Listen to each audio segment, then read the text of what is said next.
Hello, friends. I'm here to talk about our saint of the month. So this month of October, our saint is Saint Faustina Kowalska. Um, and not just talk about her, but to talk about mercy and talk about prayer. So Saint Faustina Kowalska, she was a wonderful, wonderful woman and devoted her life to Jesus, just like all the saints. Um, but like some saints, she got there in a way that maybe we didn't expect. Perhaps that's a model for all of us. You know, getting closer to God, there is no one way, there's no straight path that's exactly the way that everybody follows to become a saint, right? So, how did Saint Faustina do it? Well, at a very young age, even as young as 15, she really decided that, I want to be a nun. I want to dedicate my life to Christ and no other. But her parents told her no.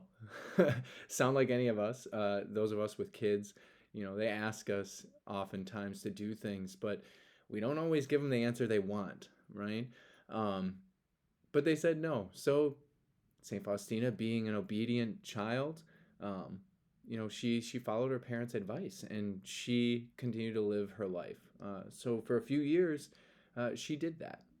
She was about 19 years old when she was at a party and there was polka music playing and she was dancing. And wouldn't you know it, Jesus shows up.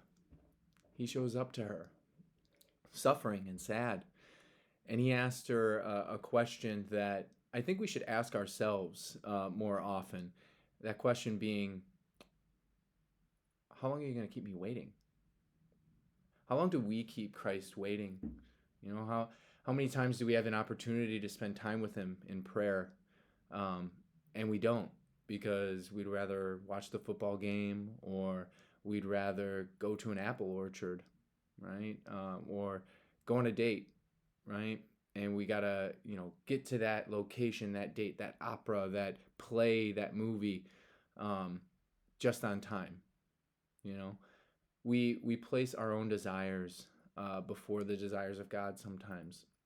And I think Saint Faustina, she is a great model for us, a great teacher for us to show us that, you know, if we really, really want that happy life, all we need to do is to set aside our own desires, right? To let go of ourselves a little bit so that we can live in Christ. Okay. So she did that. She dropped everything and she went to the convent, right?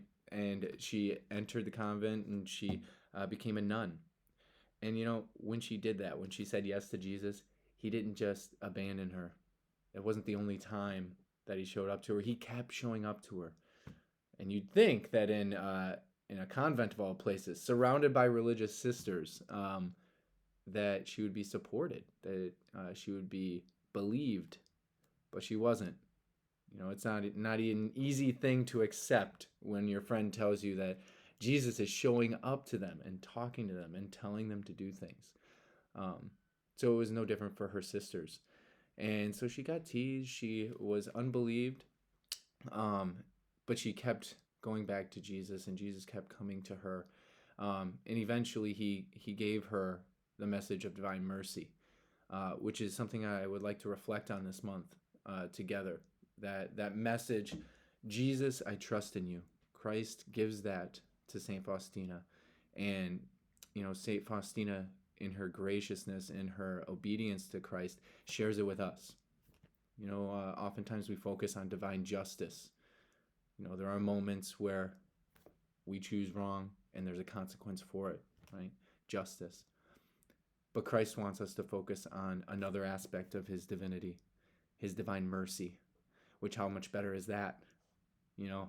For myself, a sinner, I love mercy.